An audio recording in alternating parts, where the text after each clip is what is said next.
Vamos a iniciar nuestro repaso de lo que aprendimos durante toda esta semana de fisiología pulmonar o fisiología respiratoria. Entonces recordemos que todo inicia desde el proceso de ventilación mecánica, pero todo termina en el proceso de respiración celular. Entonces recordemos que tenemos en nuestro corazón 4 cavidades y entre ellas hay unos pasos valvulares. Entonces tenemos la válvula tricuspidia, la mitral, la pulmonar y la válvula aórtica. Tenemos una cantidad de volumen que viene llegando desde la periferia como retorno venoso.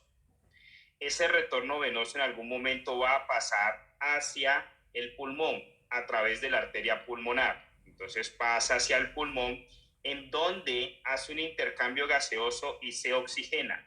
Ahora esa sangre oxigenada va a ingresar a las cavidades izquierdas y va a salir hacia la periferia como una cantidad de sangre que se va a entregar oxigenada para entregarse hacia la célula.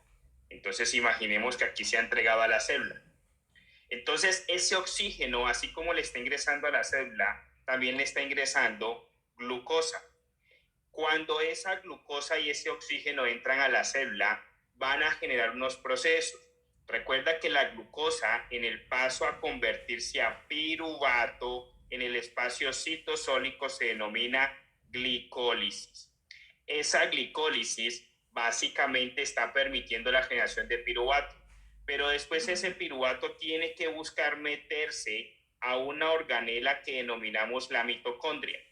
Cuando el piruvato se puede meter a la mitocondria es porque ha habido presencia de oxígeno, es decir, en presencia aerobia el piruvato puede entrar a la célula y eso lo va a llevar a una cadena de ciclo que se denomina el ciclo de Krebs. Cuando ingresa al ciclo de Krebs se van a producir moléculas de alta energía. Esas moléculas de alta energía básicamente son el NADH, el FADH, el ATP y el GTP. Importante, la que más conocemos es el ATP. Después de que se han producido esas moléculas de alta energía a través del ciclo de Krebs o del ciclo de los ácidos tricarboxílicos, básicamente se pasa a la cadena transportadora de electrones. Entonces la cadena transportadora de electrones va a generar como consecuencia liberación de hidrogeniones. Esa liberación de hidrogeniones básicamente va a combinarse en algún momento con todo ese oxígeno que está ingresando a la célula. Entonces ese oxígeno se combina con esos hidrogeniones y se produce agua. Entonces estamos generando como respuesta de todo ese metabolismo celular de respiración productos de CO2. Entonces ese CO2 es captado por el retorno venoso, llevado a las cavidades derechas para que lo oxigene el pulmón, oxigenado se manda a las cavidades izquierdas, ahora se manda ese oxígeno para un nuevo ciclo de respiración celular. Entonces recuerda que hemos hablado de que hay 2 puntos importantes en fisiología respiratoria. Uno que es lo que acabamos de hablar de respiración celular y el otro que es la ventilación mecánica, que básicamente consiste a grandes rasgos en colocar oxígeno en el alvéolo. Recuerda que hay una conexión veno-arterial y básicamente se coloca oxígeno para poder por mecanismos de presiones y de difusión colocar oxígeno en la arteria y por mecanismos de presiones se entrega CO2 para que sea expirado. Entonces vienen los dos procesos, inspiración para entregar oxígeno y expiración para sacar el CO2. Entonces tenemos el proceso de ventilación mecánica que se requiere para entregar oxígeno a la célula y recoger el metabolito de resultado de la respiración celular, que es el CO2. Recuerda que cuando el piruvato no tiene oxígeno, lo que va a hacer es generar lactato. Por eso la elevación de los niveles de lactato indica estados de hipoxemia. Ahora bien, ese proceso de inspiración y expiración se está generando basado en unas presiones. Entonces hablamos de la presión alveolar, de la presión atmosférica o barométrica. Y eso va a cambiar y va a definir ciertos aspectos que van a permitir de que el aire se mueva. Si esos aspectos no se están dando, el aire no se va a mover. Entonces recuerda, ¿para qué manejamos presiones? ¿Para qué manejamos inspiración y expiración? ¿Para qué hacemos intercambio? Al final estamos haciendo todo eso para que la célula respire. Entonces recuerda que estuvimos comentando que imaginábamos que esta es la vía respiratoria de nuestro paciente y esa vía respiratoria básicamente planteábamos como si hubiese una presión ejemplificada, no es la presión real, de más 10 en el medio externo y de más 10 en el medio intraalveolar. Si encontramos esas dos presiones, básicamente por igualamiento de gradientes de presión, no hay quien se mueva para ningún lado ni para el otro. Entonces no hay movilización de aire. Pero ¿qué pasa si ahora en la vía respiratoria cambiamos ese aspecto? Ahora tenemos que dentro del espacio alveolar esa presión se volvió negativa y la presión externa persiste igual. Esa presión externa le va a ganar a la presión interna y va a obligar a que se movilice aire. Pero ¿qué sucede si ahora nuestra vía respiratoria cambia esa posición? Es decir, ahora tenemos una presión mucho más positiva en el medio intraalveolar comparado al medio externo. Eso va a presionar y va a sacar el aire. Entonces, basado en esa lógica, planteamos dos situaciones. Esta situación planteamos el inicio de la inspiración y en esta situación planteamos el inicio de la expiración. Entonces, a pesar de que el proceso de inspiración está llevando a una positividad intraalveolar, porque se insufla, el proceso se inicia gracias a que la presión intraalveolar es más negativa. Entonces, el inicio de la presión, o mejor dicho, el inicio de la inspiración se genera gracias a las presiones negativas intraalveolares. Entonces se inicia por bajas presiones intraalveolares, pero termina en altas presiones intraalveolares, lo que después estimula la expiración. Entonces la expiración se inicia en altas presiones intraalveolares, pero termina en bajas presiones intraalveolares, lo que después vuelve y estimula la inspiración. Entonces se vuelve un ciclo que por sí mismo está induciendo al siguiente ciclo. Pero, ¿qué sucede? Básicamente, esas presiones, existen unas fuerzas o unos mecanismos que conllevan a que esas presiones se cambien. Entonces, recuerda que estuvimos hablando que si maximizáramos este pulmón, ahora estaríamos viendo el alvéolo. Entonces, imagina que el músculo diafragma está enviando unas ramas o unas adherencias musculares a las paredes alveolares que cuando el diafragma se contrae, lo que hace es alar, tensionar hacia afuera ese alvéolo. Al tensionarlo hacia afuera, ¿qué pasa con ese alvéolo? Se vuelve mucho más grande y pasa de estar de un radio pequeño, ahora se vuelve un radio mucho más grande. Entonces pasa de tener este punto ahora a agrandarse al siguiente punto. ¿Y eso qué hace? Le da mayor amplitud, amplía el radio. Al ampliarse el radio, tiene capacidad de albergar más gas, más aire, más oxígeno. Pero ¿qué sucede si ahora el diafragma se relaja? Si el diafragma se relaja, entonces no hay quien lo estire, el alvéolo se vuelve pequeño. Pero recuerda que además de eso, hay mecanismos que inducen fuerzas que hacen que el alvéolo se quiera contraer. Y hablamos que eso es la composición propia de elastina que tiene el alvéolo. Entonces, esa fuerza de retracción, ese deseo de volver a ese estado normal, se hace por la elastina y se llama el recoil. ¿Qué es eso? Es la capacidad que tiene el alvéolo por sí solo, debido a la composición de elastina, de querer volver a su estado normal. Entonces eso nos determina que el proceso de inspiración es un proceso activo y el proceso de expiración es un proceso pasivo. ¿Por qué? Porque en el proceso de inspiración necesitamos usar el diafragma y al usar el diafragma necesitamos usar ATP, contracción muscular. Entonces, hemos visto ese alvéolo desde la posición externa a la caja torácica, pero resulta que fisiológicamente nuestros alvéolos están dentro de la caja torácica. Entonces se vienen varios aspectos. Nuevamente, imaginemos que este es nuestro pulmón. Recuerda, imaginemos que por acá viene la vía aérea. ¿Qué sucede?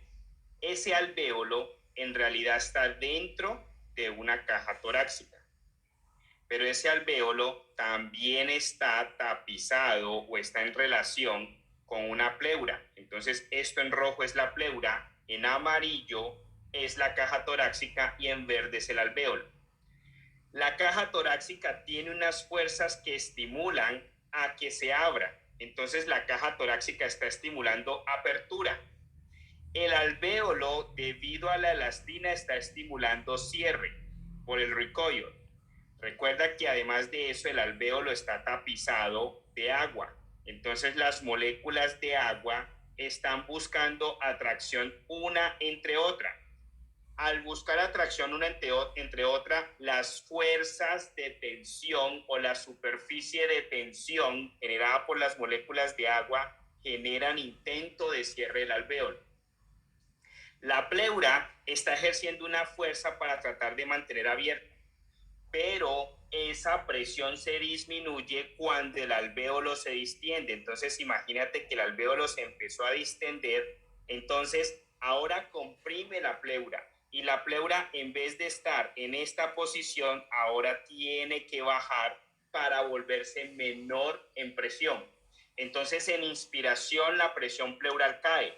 En expiración, la presión pleural sube. En inspiración, la presión alveolar aumenta. En expiración, la presión alveolar disminuye. En inspiración, debido a que el alvéolo se está estirando más, tiene más memoria de querer volver a su estado normal. Entonces, en los procesos inspiratorios, la necesidad o el deseo del alvéolo volver a su estado normal debido a la elastina, que funciona como una banda elástica, aumenta. Entonces recuerda que hay que tener en cuenta esas fuerzas. Entonces sucede que las moléculas de agua, entre más cerca estén, más atracción quieren generar. Entonces recuerda que representábamos nuestro alvéolo en esta forma. Entonces supongamos que la posición en verde es expiración y la posición en amarillo es inspiración. El radio que hay en expiración es menor al radio que hay en inspiración.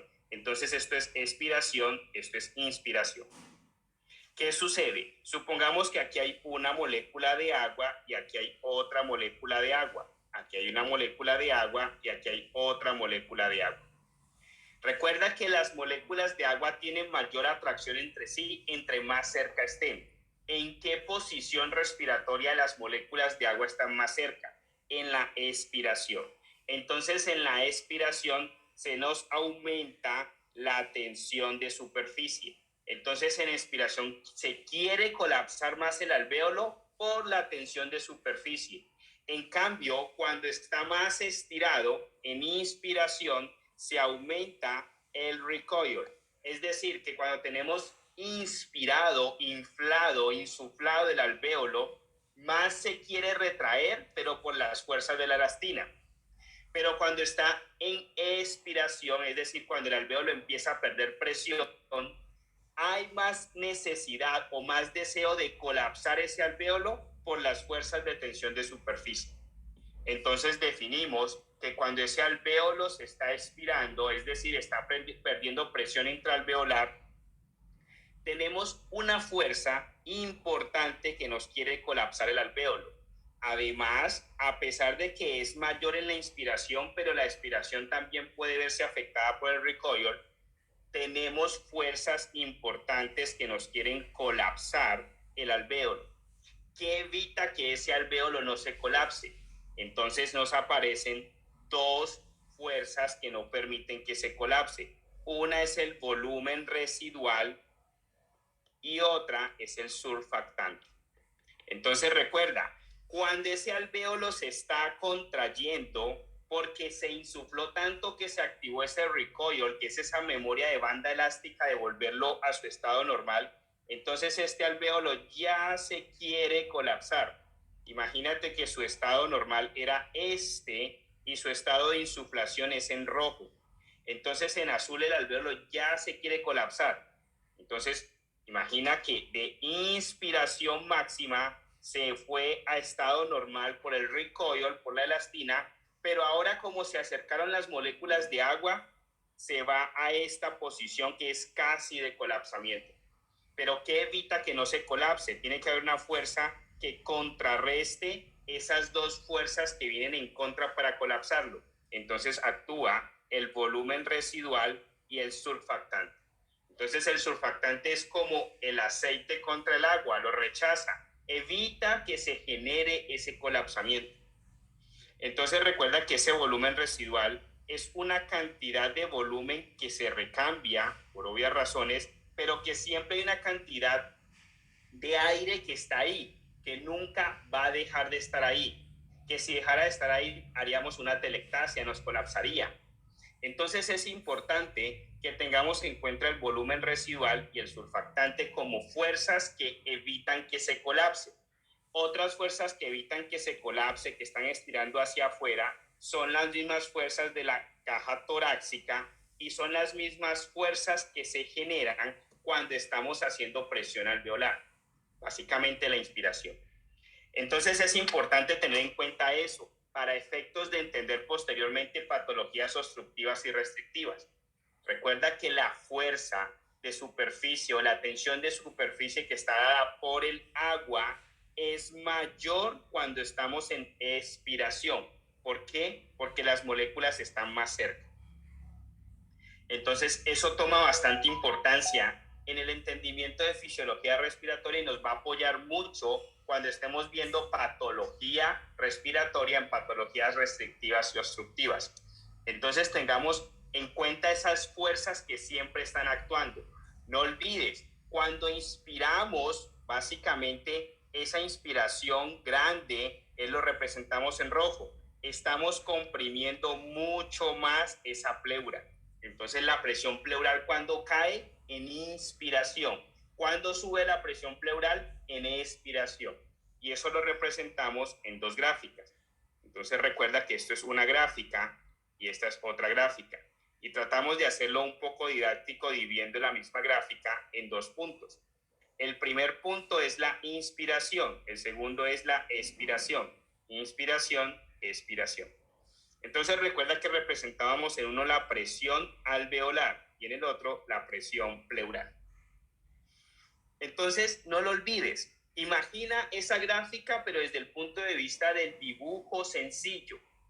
Recuerda que representamos el alvéolo, ese alvéolo se va a insuflar, pero resulta que ese alvéolo está dentro de una caja torácica, pero resulta que el alvéolo tiene intimidad con la pleura.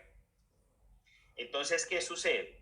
La pleura está ejerciendo una presión para no dejarse aplastar.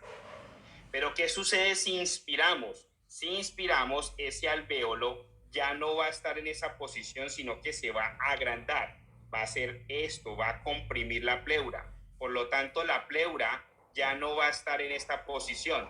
Ahora la pleura tiene que comprimirse para buscar tener adaptabilidad a ese alvéolo que se ha insuflado. Entonces eso hace que la presión pleural se disminuya o se negativice. Entonces, ¿qué sucede con la presión alveolar cuando estamos inspirando? Entonces, básicamente, el alvéolo de tener una presión negativa internamente, ahora cuando lo insuflas, cuando lo inflas, se vuelve positiva. Entonces, básicamente decimos que en la inspiración pasamos de estados negativos intraalveolares y nos volvemos muy positivos. Pero recuerda, ¿cuál es el estímulo para iniciar la expiración? El estímulo son altos volúmenes intrapleurales. Esos altos volúmenes intrapleurales están conllevando a que saquemos el aire. Entonces es importante que tengamos en cuenta eso. Este punto máximo es lo mismo que decir en este momento una presión intrapleural alta. Cuando se da esa presión intrapleural alta, es lo que nos lleva a que empecemos a descender porque empezó la expiración. Empezamos a botar el aire, entonces la presión intrapleural continúa cayendo. Pero recuerda que es todo inverso en la pleura. Aquí corrijo, no es intrapleural, sino intraalveolar. Si lo dije mal, corrijo, intraalveolar. Lo contrario pasa en la pleura. En la pleura, a medida que insuflamos, comprimimos la pleura. Entonces, inspiramos, ¿qué sucede? Eso genera negativización en la presión intrapleural. Expiramos, básicamente, vuelve y se positiviza.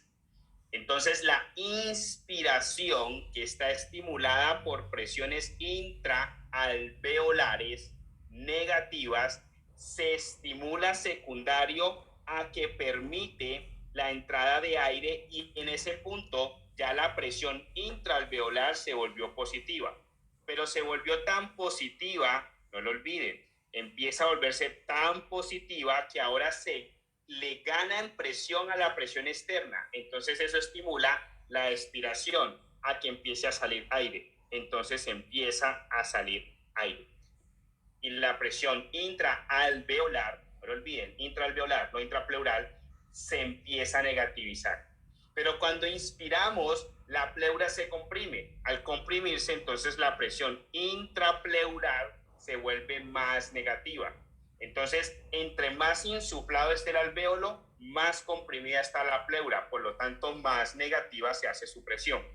Pero cuando expiramos, el alvéolo deja de comprimir la pleura, entonces la pleura puede volver a tener presiones menos negativas o más positivas. Entonces, de esa forma, estábamos representando toda esa situación para entender los mecanismos de fuerzas y presiones que se ejercen sobre el alvéolo. Ahora bien, ¿cómo se genera el intercambio gaseoso? Entonces recuerda que todo el intercambio gaseoso empieza desde el medio externo y termina en el intercambio alveolar. Es decir, hay un camino que recorrer desde el medio externo hasta que se logra intercambiar eso en el alvéolo. Entonces, cuando hablamos de intercambio gaseoso, no es simplemente el intercambio entre oxígeno y CO2 en el alvéolo. Tienen que ejercerse desde arriba unas presiones para que con una fuerza entre ese aire o ese oxígeno a nuestro pulmón, a nuestro alvéolo. Entonces recuerda que representamos esa parte desde el punto de vista del paciente que le gusta escalar. Entonces representamos eso en una montaña. Entonces recuerda que el paciente a nivel del mar va a tener una presión atmosférica. Esa presión atmosférica a nivel del mar, no lo olvidemos, que es de 760 milímetros de mercurio. Y también representamos de que, suponiendo que este paciente está ingiriendo, supongamos este paciente está ingiriendo una cantidad de aire, esa cantidad de aire principalmente la dividimos en 3 gases. Y esos 3 gases están representados en el oxígeno, nitrógeno y en el CO2. Entonces hablamos que el gas que más composición tiene en el aire es el nitrógeno, casi el 79%. Le sigue el oxígeno con el 21% y por último el CO2 con una porción muy mínima. ¿Qué sucede? Esos 3 gases están conformando la presión atmosférica. Entonces cada gas está dando su pedacito, su aporte a esa presión atmosférica. Entonces el oxígeno da un 21% de esa presión, el nitrógeno un 78.9% y el CO2 una porción muy mínima. Por lo tanto, el 21% de esta presión atmosférica pertenece al oxígeno, casi el 79% al nitrógeno y una porción muy mínima al CO2. Por lo tanto, de todo el aire que ingerimos para respirar, la parte del oxígeno es 21%. De ahí es donde viene que la fracción inspirada de oxígeno es del 21%. Porque el 21% de la presión de aire que estamos inhalando viene del oxígeno. Pero ¿qué sucede? Hay un punto muy importante. ¿Qué sucede si este paciente se sube al pico de la montaña? Y siempre tratamos de colocar el mismo ejemplo. imagina que es La Paz, Bolivia, que tiene fama. Cuando los futbolistas van a jugar a La Paz, Bolivia, las selecciones de nuestros países de fútbol van a jugar, tienen que hacer un proceso de adaptación cuando tienen que enfrentarse contra la selección de Bolivia o contra equipos de Bolivia. ¿Por qué? Están acostumbrados de pronto, qué sé yo, a jugar en ciudades que están más cerca o muchas veces a nivel del mar, y ahora tienen que subir a esa altura. Probablemente en el ejercicio súbito van a notar esa falta de presión atmosférica, que al final se traduce también en disminución en la presión de oxígeno. A pesar de que la presión de oxígeno en La Paz también es del 21%, o no digo la presión de oxígeno, quiero decir la fracción inspirada de oxígeno en La Paz o en cualquier parte continúa siendo el 21%, pero al final afecta la presión de oxígeno que ingresa. ¿Por qué? Resulta que en esta ciudad que está al nivel del mar, la presión atmosférica es de 760, pero resulta que en La Paz la presión atmosférica es de 483. No es lo mismo el 21% de 483 que el 21% de 760. Entonces, el 21% de 483 va a ser 109. Entonces, la presión de oxígeno a nivel de La Paz, Bolivia, es 109, pero a nivel de una ciudad que esté a nivel del mar va a ser mucho más alta, porque es el 21% de 760, más o menos unos 160. Entonces, nota la diferencia entre presiones de oxígeno. Y esa presión de oxígeno va a hacer de que llegue con menos presión a nivel alveolar. Y al llegar con menos presión a nivel alveolar, posiblemente hay menos difusión hacia la arteria. Y al haber menos difusión hacia la arteria de oxígeno, hay posibles estados de hipoxemia. Si a eso le sumas el ejercicio, que requiere más consumo de oxígeno, va a notarse más. Por eso los jugadores o los deportistas que están acostumbrados a practicar su deporte en ciudades más bajas y después tienen que ir a La Paz, Bolivia, deben de hacer un proceso de adaptación. Y es todo basado en las presiones atmosféricas. Entonces eso nos llevó a concluir que tenemos una presión barométrica o atmosférica. Hemos dicho que esa presión es la suma de estos gases. Entonces podemos decir que la presión barométrica es igual a la suma de las presiones parciales de todos los gases que componen un aire. Entonces podemos decir que la presión barométrica es igual a la presión del gas 1, presión del gas 2 y presión del gas 3. Por lo tanto, si extrapolamos esa regla o esa fórmula a la parte médica, podemos decir que la presión barométrica, que son 760 milímetros de mercurio, es igual a hablar de la presión de oxígeno más la presión de nitrógeno más la presión de CO2.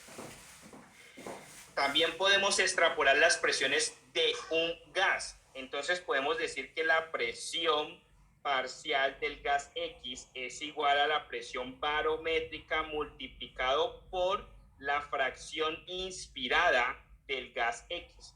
Entonces dábamos el ejemplo. Por ejemplo, la presión de oxígeno es igual a la presión barométrica, que son 760 a nivel del mar. Mucho cuidado, porque si fuera a nivel de La Paz cambia, tiene que ser 483, multiplicado por la FiO2 del oxígeno, que la FiO2 del oxígeno es 21%. Entonces, al multiplicar 760 por 21%, nos va a dar que la presión de oxígeno a nivel del mar es 160. Pero si aplicamos esa misma fórmula a nivel de La Paz, Bolivia, nos va a dar que es 109. Entonces, la presión de oxígeno cuando ingresa al alvéolo va a empezar a reducirse y va a llegar menor. Por eso, La Paz, Bolivia va a tener, si ponemos un paciente súbitamente del mar y lo ponemos en La Paz, Bolivia, ese paciente se va a sentir inicialmente ahogado mientras el cuerpo adapta a esas presiones de oxígeno. Ahora es importante tener en cuenta eso, porque imagina que nuestro sistema respiratorio es como un sistema valvular. Básicamente, ¿cómo funciona un sistema valvular? Un ejemplo de ello es el corazón. El corazón tiene aquí una válvula. Si trajéramos eso a verlo un poco más grande, entonces imaginamos que tenemos nomás la cavidad derecha y la cavidad derecha está dividida por una válvula. Básicamente estoy trasladando este punto. ¿Cómo hacemos para que la sangre que llega aquí pueda pasar a la siguiente cavidad? Es una presión. Básicamente, ¿qué ejerce esa presión? La cantidad de líquido. Llega un punto que el líquido no cabe más en esa cavidad y por presión, ¿qué tiene que hacer? Abrir la válvula y pasar a la siguiente cavidad. La misma situación funciona con los gases, simplemente que no lo vemos. Haz de cuenta que el gas es como agua, es como un líquido. Entra una determinada cantidad de presiones por volumen de aquí de oxígeno. ¿Qué hace eso?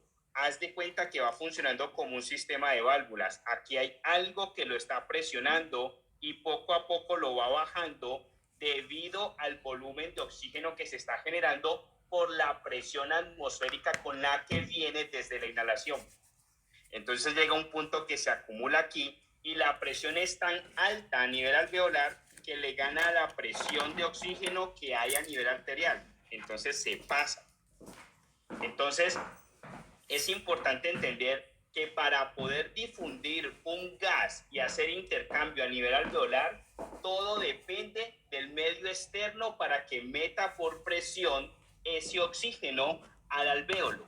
¿Y qué vimos al principio? Todas esas presiones están funcionando debido a los movimientos diafragmáticos, al recoil, a las fuerzas de la caja torácica, a las fuerzas de tensión de superficie, etc. Todas esas fuerzas interactúan junto con la presión atmosférica para permitir que el aire entre a nuestros alvéolos. Entonces, otro punto importante es que tenemos que tener en cuenta, imaginemos que esto es nuestra vía aérea. Imaginemos que aquí vienen los pulmones, pero al final esos pulmones son múltiples ramificaciones alveolares.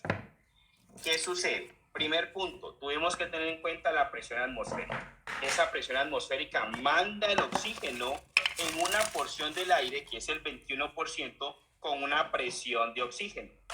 Entonces, suponiendo que estemos al nivel del mar, esa presión de oxígeno entró con una presión de 160 milímetros de mercurio. Pero sucede que esto aquí es un cartílago, esto es un cartílago.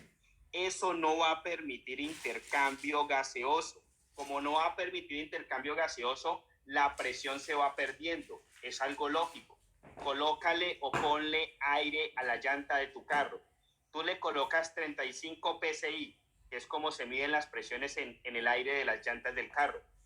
Esos 35 psi no son estáticos. Tú no inflas el carro y el carro eternamente queda con 35 psi. No, ese carro en el futuro, en los próximos 2 meses o 3 meses, te toca volverle a calibrar la presión de aire dentro de la llanta. ¿Por qué? Porque las presiones se van perdiendo cuando no hay intercambio. Entonces, ¿qué sucede? Va perdiendo esa presión. Entonces, de pronto aquí llega con 140, de pronto aquí con 130, y cuando ya llega a los alvéolos, llega con una presión entre 97 y 100 milímetros de mercurio. Entonces, imagina que estamos en una altura que ya no está entrando con 160 milímetros de mercurio de presión, sino que está entrando con 109 porque estamos en La Paz, Bolivia. Posiblemente a los alvéolos empiece a llegar con unos 80 o 75 milímetros de presión. Tiene menos fuerza para difundirlo y eso es lo que se expresa en ese mal de las alturas. Entonces es importante que tengamos en cuenta que todo el proceso de intercambio gaseoso no es solamente el alvéolo, tiene influencias externas a nuestro cuerpo, presión atmosférica. Entonces hemos entendido que ese alvéolo le llegó una presión atmosférica traducida en presión de oxígeno de 97 milímetros de mercurio, que se denomina la presión de oxígeno que llegó al alvéolo. Sucede que a ese alvéolo llega una arteria de intercambio. Esa arteria también tiene oxígeno. Nunca la arteria ni la vena quedan con cero de oxígeno. Nunca. Entonces, ¿qué sucede? Ese punto es una conexión en realidad veno-arterial. Se llega ahí con una presión de oxígeno aproximada de 40 milímetros de mercurio. Entonces, esto funciona igual que difusión celular. Funciona igual que la forma como difunde el sodio, cómo se puede meter por transporte pasivo ciertas moléculas a la célula. Tenemos 97 milímetros de mercurio arriba, en el alvéolo. Supongo que esos 97 milímetros de mercurio son 9 partículas. Falta una, 9 partículas. Y supongamos que el lado arterial son 4 partículas, 40 milímetros de mercurio. Esto representa 40 y arriba representa 97. Por gradientes de presiones, doctores, es lógico, se va a difundir del lado mayor hacia el lado menor. Lo mismo pasa en el alvéolo, se difunde del lado mayor hacia el lado menor y se mete a la fuerza. Básicamente todo está funcionando porque a la fuerza lo estamos metiendo. Entonces se mete el oxígeno hacia el lado arterial. ¿Y quién lo toma? ¿Quién lo carga? ¿Quién le gusta en ese momento por alta afinidad? La hemoglobina. La hemoglobina lo transporta, pero llega un punto que es cuando llega a la célula que tiene que querer descargarlo. Entonces, en un momento, ahí en el alvéolo, cuando se lo pasa, el alvéolo debe querer tomarlo, debe tener buena afinidad, pero cuando llega a la célula, debe de perder afinidad la hemoglobina por el oxígeno y debe de querer soltarlo para entregarle oxígeno a la célula y se genere todo el proceso que hablamos al inicio. Entre oxígeno, entre glucosa, se haga el proceso de glucólisis, entre el piruvato ahora la mitocondria, se haga la cadena transportadora de electrones, se produzca moléculas de alta energía por el ciclo de Krebs, etcétera, etcétera. El oxígeno se une con esos hidrogeniones generados por la cadena transportadora de electrones, se forma agua, resulta CO2. Ahora el CO2 se difunde hacia el alvéolo también por presiones. Resulta que el CO2 llega con una presión de 46 y en el alvéolo hay una presión de 40. Vuelve y juega el mismo tema, de mayor hacia menor, y hacemos el proceso de exhalación que se genera porque se ha aumentado la presión intraalveolar, pero la idea es llevar a negativizar esa presión intraalveolar, se saca el aire, es un proceso pasivo que se está dando por los mismos procesos del recoil, de la elastina, etcétera, etcétera. Entonces, si integramos todo esto, se nos hace sencillísimo cuando vayamos a entender patología respiratoria. Ahora es importante entender, doctores, ese CO2 que se ha producido de todo el proceso de respiración celular, ¿cómo se lleva al alvéolo? Resulta que él no se lleva como CO2 en su gran mayoría. Entonces, el CO2, lo que se hace, supongamos que aquí está el CO2 que se ha producido, aquí está una arteria, o mejor dicho, una vena. Entonces, ese CO2 que se ha producido no se transporta en su gran mayoría como CO2. Ese CO2 tiene 3 mecanismos. Expliquemos el más importante primero. Entonces, aquí está un glóbulo rojo. Ese CO2 ingresa al glóbulo rojo y en el glóbulo rojo se encuentra con el agua. Resulta que gracias al efecto de la anhidrasa carbónica, la unión de CO2 con agua se vuelve bicarbonato. Entonces se produce bicarbonato. Si notan, el bicarbonato tiene implícito CO2, porque CO2 más otra molécula de oxígeno. Entonces, el bicarbonato es la principal forma o medio de transporte del CO2 en la sangre. Tiene otra forma, se puede unir a la hemoglobina. Entonces supongamos que esto es hemoglobina y aquí se le pega el CO2. Y la última forma es de forma libre. El 70% del CO2 se transporta en forma de bicarbonato, el 20% en forma de hemoglobina o unido a la hemoglobina y tan solo el 10% en forma libre. Entonces es importante que entendamos que todo ese mecanismo de entrega de CO2 hacia el alvéolo nuevamente no llega directamente como CO2 hasta que llega al alvéolo, sino que se transporta en gran parte como bicarbonato. Y es otra forma del cuerpo garantizar que el CO2 no nos vaya a llevar a un estado de acidosis. Ahora bien, Cuando esta molécula de oxígeno llega al alvéolo y se quiere difundir, básicamente se difunde por mecanismos de presiones que vienen desde arriba, desde las presiones atmosféricas. Pero resulta de que tenemos que aplicar otro principio. Imagina nuevamente que este es nuestro pulmón. Recuerda, acá está el otro pulmón, aquí está la vía aérea. Entonces representemos solamente un pulmón. Resulta que si vamos a hacer una fiesta, un party, entonces inflamos un globo. Luego inflamos otro globo. Y luego inflamos otro globo. Resulta que esos globos ahora los colocas, los unes. Y si tú sueltas esos globos, vas a notar que esos globos van a ir subiendo, van a subir. ¿Por qué? ¿Qué o cómo inflaste esos globos? Los inflaste, supongamos, con tu boca. ¿Qué le estás metiendo? Aire. Tomas aire y lo metes. Entonces eso tiene una composición de oxígeno, nitrógeno y CO2. Oxígeno, nitrógeno y CO2. A no ser que tomes la maquinita que le va a meter solo nitrógeno. Pero en condiciones generales imaginemos que es oxígeno, nitrógeno y CO2. El nitrógeno es más volátil. El O2 es menos volátil. Esa es la razón por la cual cuando se inflan globos con solo nitrógeno flotan más fácil. Pero a pesar de eso, el oxígeno también tiene intención de subir. Entonces, el principio dice que los gases tienden a subir. Entonces, ¿dónde se depositan los gases? En los ápices del pulmón. Pero resulta que la sangre, por gravedad, cae. Entonces, por gravedad, la sangre está más en las bases pulmonares. Entonces nos entra el término de ventilación-perfusión.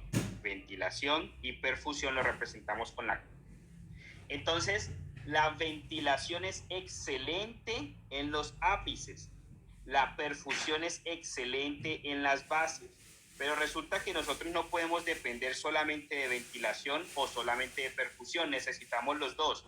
Necesitamos la ventilación para que nos llegue oxígeno y necesitamos perfusión para que llegue sangre y pueda haber difusión de intercambio.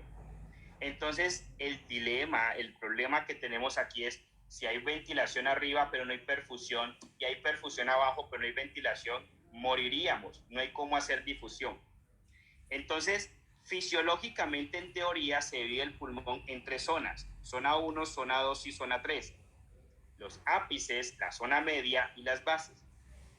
Entonces, si no hay buena ventilación en las bases, ¿cómo logramos que el aire llegue a las bases? Entonces eso llega al final por presiones y por saturación. ¿Qué quiero decir con eso? Imaginemos que inspiramos, se van los gases hacia el ápice, pero como los ápices son pequeños, se llenaron, por presión ya no pueden ocupar ese espacio, empiezan a ocupar la zona media o zona 2. Como se ocupó la zona 2, pero las bases son más grandes, se tienen que ocupar las bases. Entonces, a pesar de que los ápices están mejor ventilados, la ventilación también llega a las bases por mecanismos de presión y de ocupación del gas. Entonces, fisiológicamente en teoría, como no llega buena perfusión a las partes de los ápices, la perfusión siendo baja, eso indica de que no puede haber difusión, porque no sirve de nada que llegue aire si no llega nada de sangre. Si no hay sangre, no hay cómo intercambiar. Entonces, teóricamente, se habla que la zona 1 se identifica como un espacio muerto. Pero la zona 2 le llega todavía ventilación y le empieza a llegar algo de perfusión. Entonces la zona 2 sí es una zona de difusión. Y la zona 3, debido a las presiones que empiezan a bajar el gas por ocupación, es buena para difusión. Entonces, en teoría fisiológica, porque en realidad los ápices también pueden hacer intercambio, pero en teoría fisiológica, la zona 1 es un espacio muerto, la zona 2 y 3 sí tienen difusión. Y cuando acuestas al paciente, todo el pulmón se vuelve zona 3. Es decir, todo el pulmón tiene buena perfusión y buena ventilación. Ahora, un punto un poco aparte.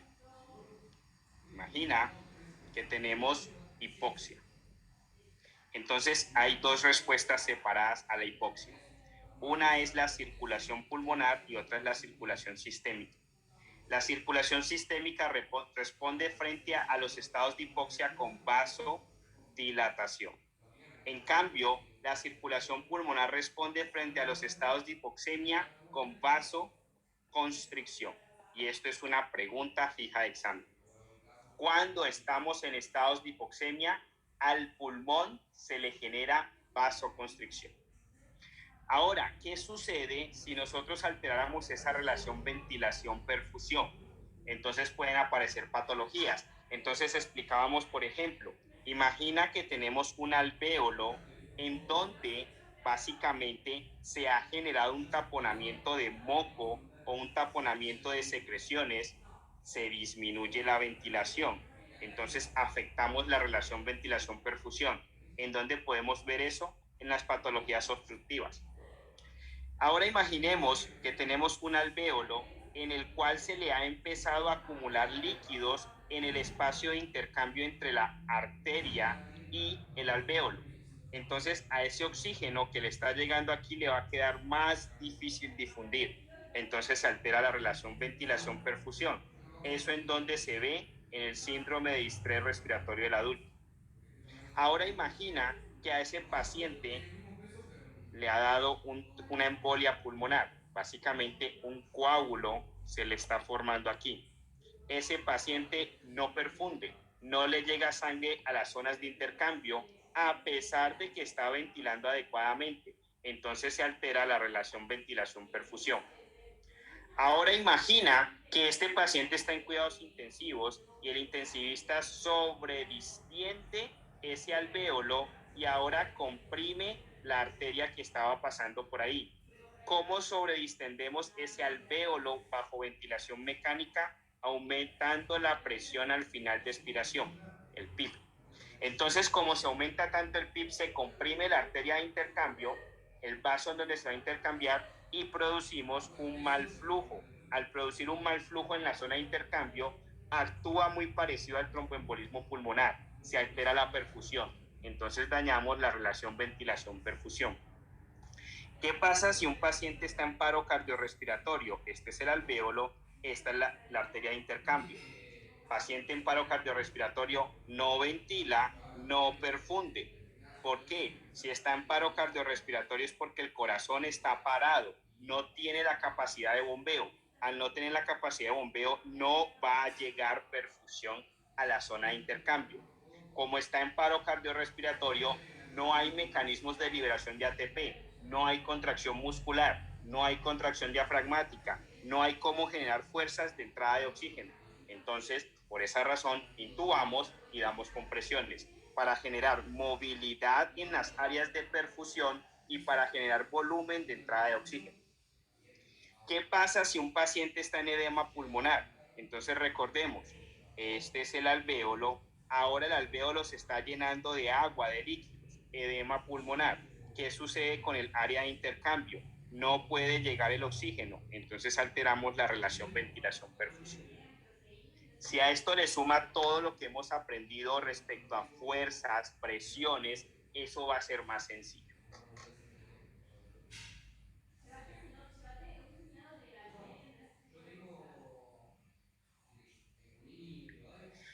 Vamos a continuar ahora, doctores, sobre aspectos de cómo regulamos la ventilación. Entonces hablemos aquí de la regulación de la ventilación. Entonces recuerda que estuvimos hablando que la regulación de la ventilación se puede dar desde dos puntos de vista o desde dos mecanismos. Uno es a nivel central y otro es a nivel periférico. Recuerda que a nivel central controlamos la ventilación a través del pH y a nivel periférico a través de las presiones de oxígeno. Entonces, ¿qué sucede si se nos cae el pH? ¿O qué sucede si el pH se nos sube? ¿Se nos cae por debajo de 7.35 o se nos sube por encima de 7.45? ¿Qué pasa si tenemos problemas con aspectos de la presión de oxígeno? ¿Qué pasa si la presión de oxígeno cae o qué pasa si la presión de oxígeno sube? Entonces, básicamente es casi que inversamente proporcional. Si las presiones de oxígeno caen, básicamente vamos a generar aumento de la ventilación a través de la frecuencia respiratoria. Si las presiones de oxígeno suben, vamos a disminuir la frecuencia respiratoria. Lo mismo sucede con la parte central. Si el pH se nos cae es porque estamos en acidosis. Si estamos en acidosis, vamos a buscar aumentar la frecuencia respiratoria para exhalar y generar mayor expulsión de CO2. Pero ¿qué pasa si el pH se nos sube? Necesitamos acidificar un poco el medio. Entonces respiramos menos para que se exhale menos y se bote menos CO2. Entonces, básicamente, el punto grande importante que tenemos que tener en cuenta es la frecuencia respiratoria o la ventilación. Aumentamos ventilación a través del aumento de la frecuencia respiratoria. Disminuimos frecuencia respiratoria a través de la disminución de la ventilación y lo mismo sucede en el lado contrario. Entonces recuerda que representamos esto en una gráfica. Imagina que tenemos de un lado el oxígeno y del otro lado la frecuencia respiratoria. Imagina que normalmente nuestra frecuencia respiratoria en promedio normal es 12, pero ¿qué pasa si el paciente empieza a respirar más rápido? En situaciones normales, nuestras presiones de oxígeno tienen que ir entre 60 a 80, entre 60 a 100, ideal que esté 80 a 100. Pero ¿qué sucede si el paciente se le empiezan a caer esas presiones de oxígeno a 40 o a 20? Entonces comentamos que normalmente tenemos que respirar 12 veces por minuto y normalmente tenemos que tener una presión de oxígeno entre 60 y 100. Es decir, esta es nuestra área que tenemos que estar.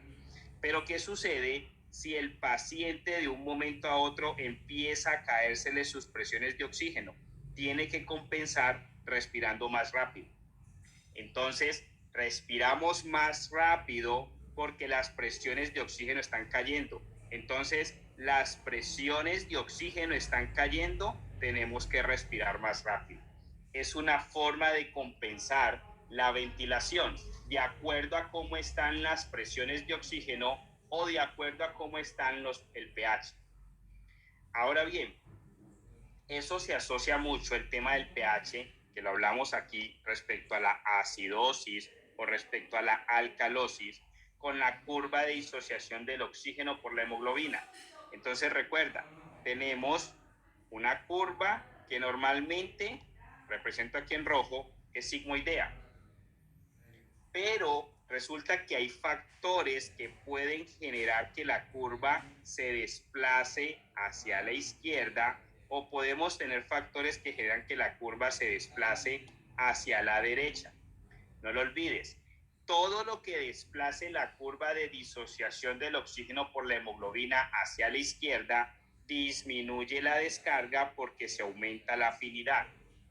Todo lo que genere desplazamiento de la curva de disociación del oxígeno por la hemoglobina hacia la derecha está aumentando la descarga porque se ha disminuido la afinidad. ¿Descarga de quién? Afinidad por quién. Entonces recuerda, esta arteria va a entregarle oxígeno a esta célula. Entonces aquí viene la hemoglobina, viene cargada de 4 moléculas de oxígeno. Estas 4 moléculas de oxígeno, inicialmente para poderse adherir a la hemoglobina allá a nivel alveolar, tenía que tener buena afinidad. Pero cuando esa hemoglobina viene llegando aquí a la célula, debe de tener buena capacidad de descargue. Es decir, tiene que perder afinidad por el oxígeno para que el oxígeno se suelte y entre a la célula. Pero ¿qué sucede si esa hemoglobina no quiere soltar ese oxígeno, quiere persistir con él aquí pegadito? Entonces mantiene alta la afinidad, por lo tanto se disminuye la capacidad de descarga del oxígeno, de la hemoglobina por el oxígeno. Entonces ese factor no lo representan siempre con una curva. Entonces, ¿qué factores llevan a que yo no quiera descargar el oxígeno? Entonces recuerda, se disminuye la descarga porque se caen los hidrogeniones, porque se cae el CO2, porque se cae el 2.3 bifosfoglicerato, porque se cae la temperatura. Entonces, cae porque todo cae. Ahora sube la descarga porque todo sube. Entonces se suben los niveles de hidrogeniones, se sube el CO2, se sube el 2.3 bifosfoglicerato, se sube la temperatura, se sube la altura. Entonces, entre más alto yo esté en una ciudad, más fácil se me descarga el oxígeno. Entre más hipotérmico esté, más se me adhiere el oxígeno a la hemoglobina, menos se descarga. Entonces, si notan, básicamente la caída de hidrogeniones que es perder acidez, es decir, se aumenta el pH. Si se me cae el CO2, ¿eso qué es? Perder acidez, se me aumenta el pH. ¿Eso en qué se traduce? Alcalosis. Entonces los estados alcalóticos que me están llevando a que el paciente nos haga pHs por encima de 745, me disminuyen la ventilación y además me desvían la curva de disociación de la hemoglobina por el oxígeno hacia la izquierda, es decir, se disminuye la descarga. Y si ven del otro lado, aumentan los hidrogeniones, que es más acidez. Entonces eso es acidosis metabólica, caída del pH. Más CO2, acidosis, más bajo el pH. Los estados acidóticos me mueven la curva de disociación de la hemoglobina por el oxígeno hacia la derecha. Es decir, se me aumenta la descarga. Y si se me aumenta la descarga por estados de acidosis, quiere decir que en los estados de acidosis por pH bajo aumento frecuencia respiratoria. Entonces la acidosis me aumenta frecuencia respiratoria. Mucho cuidado como mecanismo compensatorio inicial, pero ese paciente de respirar tan rápido puede que entre en fatiga y ahora te entre en estados de hipoventilación. Entonces los estados acidóticos inicialmente te van a desplazar la curva de disociación del oxígeno por la hemoglobina hacia la derecha, es decir, se va a aumentar la descarga. Asimismo, también evaluamos aspectos que pueden alterarnos nuestra disociación del oxígeno por la hemoglobina. Entonces hablábamos, por ejemplo, de la respuesta a la altura. Ya vimos uno de ellos. ¿Qué hace la altura? A medida que yo aumento altura, se aumenta la descarga porque la curva se mueve hacia la derecha. Entonces, básicamente, ¿qué sucede cuando un paciente pasa de un punto bajo, que es al nivel del mar, ahora pasa hacia un punto alto que está en altura? Básicamente, el paciente va a tener menor presión de oxígeno. Recuerda, aquí son 760, de pronto por acá son 522. Aquí es por el 21% de oxígeno, aquí también es por el 21%, pero aquí la presión de oxígeno está cayendo porque la presión atmosférica ha caído. Entonces, la primera evaluación o respuesta que tenemos frente a un paciente que sube en la altura es caída de la presión de oxígeno. Recuerda, ¿qué sucede cuando cae la presión de oxígeno? Cuando cae la presión de oxígeno, aumento frecuencia respiratoria. Entonces, un paciente que sube a altura, se le aumenta la frecuencia respiratoria para aumentar la ventilación. Cuando haces más veces el proceso de respirar, estás aumentando la expiración. Cuando aumentas la expiración, aumentas la expulsión de CO2. Cuando aumentas la expulsión de CO2, puedes hacer estados de alcalosis respiratoria. ¿Y cuál es el mecanismo de compensar una alcalosis respiratoria? Entonces podemos crónicamente compensarlo aumentando la excreción de bicarbonato para que se nivele el estado alcalótico. Pero ¿qué sucede? Supongamos que este estado se vuelve crónico. El paciente, por el estado de baja presión de oxígeno, puede activar los mecanismos de la eritropoyetina y eso genera aumento del hematocrito para compensar un poco ese estado de baja presión de oxígeno. Entonces, ¿qué pasa frente a la altura? Se cae la presión de oxígeno, se aumenta la frecuencia respiratoria, se aumenta la expiración, se aumenta la expulsión de CO2, se cae la presión de CO2, eso hace que entremos en alcalosis respiratoria y eso conlleva que se responda aumentando la excreción renal de bicarbonato. Si es de forma crónica, eso genera activación de la eritropoyetina y se aumenta el hematocrito. Ahora, ¿qué pasa cuando hacemos ejercicio? Entonces estamos haciendo ejercicio, básicamente las presiones de oxígeno y las presiones de CO2 permanecen igual. ¿Por qué? Porque la célula, imagina que esta es la célula está pidiendo más oxígeno. Entonces vamos a decir, si la célula se consume más oxígeno, debería de haber menos oxígeno afuera. Entonces, ¿qué hace el cuerpo? Aumenta frecuencia respiratoria. Al aumentar frecuencia respiratoria compensa la caída de oxígeno por el aumento del consumo. Entonces, por esa razón, las presiones de oxígeno y de CO2 permanecen iguales. Pero ¿qué sí sucede? Se empieza a aumentar el contenido de CO2 que circula en sangre. Por eso se aumenta la frecuencia respiratoria. Primero, para compensar más entrada de presión de oxígeno. Segundo, para compensar más salida de CO2. Entonces se aumenta el consumo de oxígeno. Importante. ¿Qué se hace para circular ese oxígeno más rápido? Aumentar la frecuencia cardíaca. Entonces, ¿qué sucede? Si tú aumentas la frecuencia cardíaca, se puede disminuir el tiempo de diástole.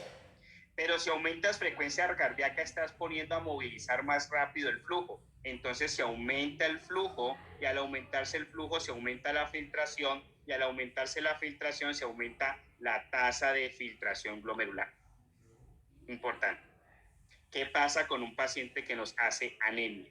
Entonces recuerda, lo representábamos como si hubiesen dos pacientes, uno sano y uno enfermo. Este es el paciente sano, este es el paciente enfermo con anemia.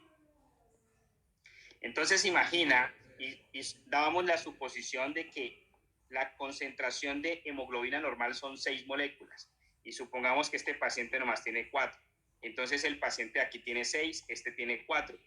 Eso genera de que el paciente de abajo ya tenga más baja hemoglobina, por lo tanto, la concentración de hemoglobina cae y eso es anemia. Pero ¿qué sucede? Estas hemoglobinas tienen la capacidad de que se le peguen sus 4 moléculas de oxígeno al paciente sano. Resulta que esa capacidad no se pierde en el paciente anémico. Este paciente puede permitir que se le peguen sus 4 moléculas de hemoglobina. Por lo tanto, la saturación no se altera. Por más que el paciente tenga hemoglobina, esa hemoglobina sigue con la capacidad de adherirse al oxígeno. Pero ¿qué sí sucede? Este paciente, recuerda que aquí se le dieron 4 moléculas de oxígeno en cada molécula. Eso representa en nuestro ejemplo 24 moléculas de oxígeno unidas a la hemoglobina. En cambio aquí el paciente, esas 24 moléculas de oxígeno no se unen a la hemoglobina, solo 16. Las otras van a quedar por fuera, entonces por fuera quedan 8 moléculas de oxígeno sin poder unirse a la hemoglobina porque no hay suficiente hemoglobina. Esa unión oxígeno-hemoglobina se denomina el contenido total de oxígeno. Entonces el contenido total de oxígeno aquí es 16, acá es 24. Entonces el contenido total de oxígeno cae en los pacientes anémicos. Importante, doctores. Entonces, ¿qué pasa en los pacientes que tienen anemia? Tienen baja concentración de hemoglobina, tienen una adecuada saturación, pero tienen un contenido total de oxígeno disminuido debido al mismo proceso anémico. Después estuvimos hablando de la metahemoglobinemia. Entonces, metahemoglobinemia.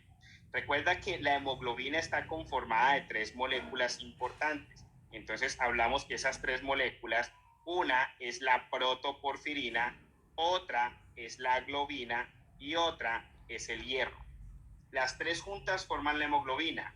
La composición normal de ese hierro tiene que ser Fe+2.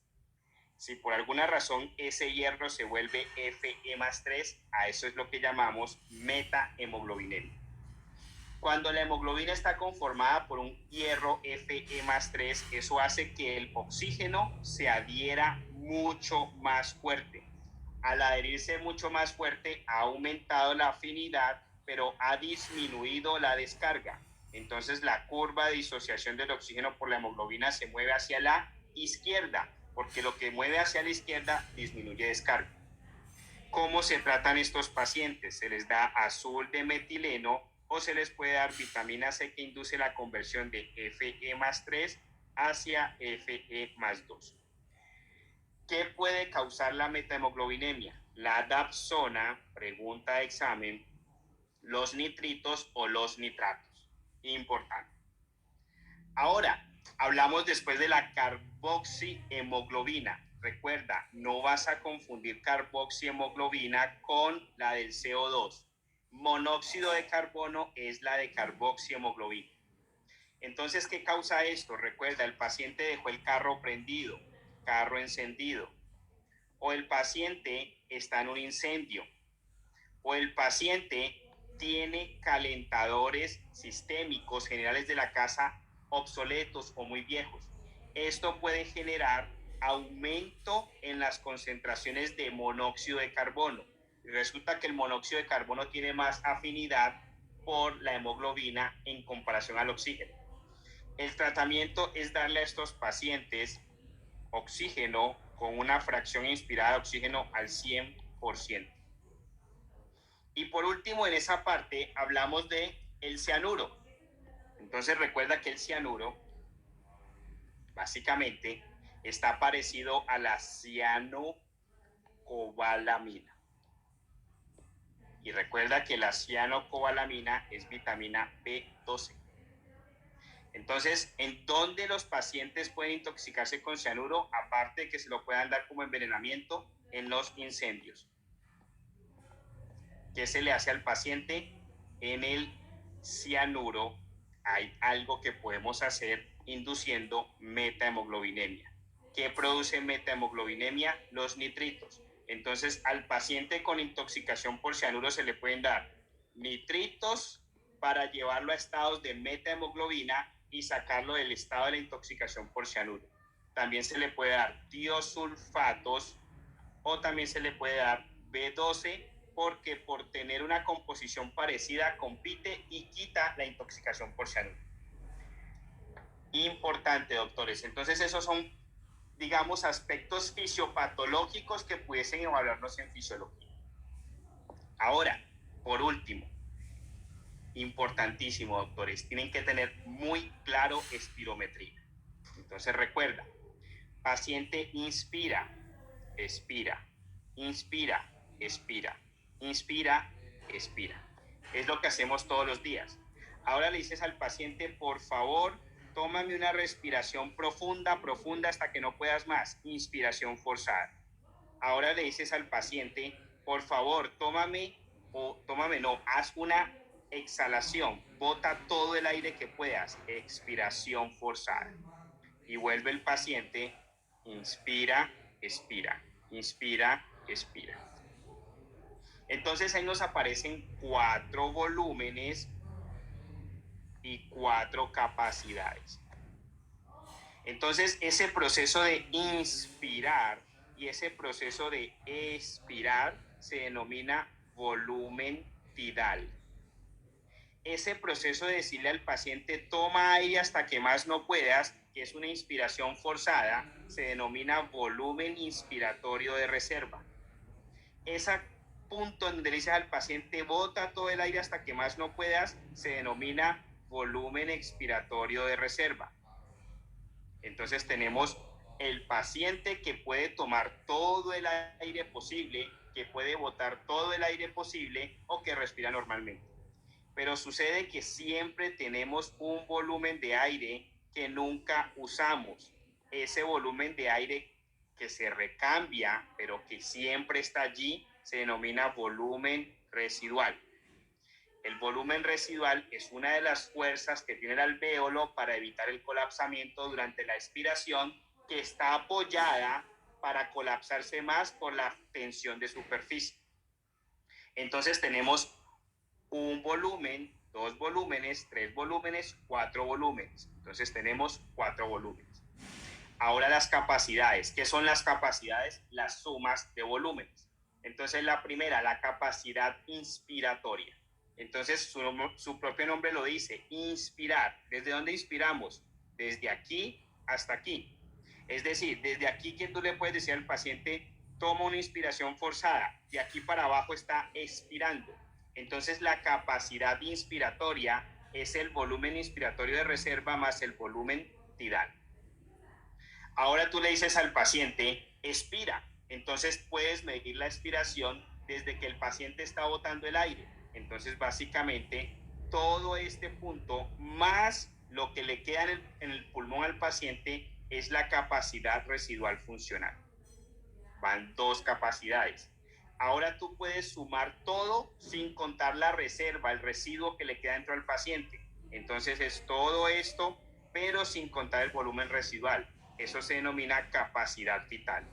O tú puedes sumar todo. Básicamente, todos los 4 volúmenes te dan la capacidad pulmonar total. Importante, doctores. De esa forma, hemos repasado lo que aprendimos durante esta semana. Importante, doctor.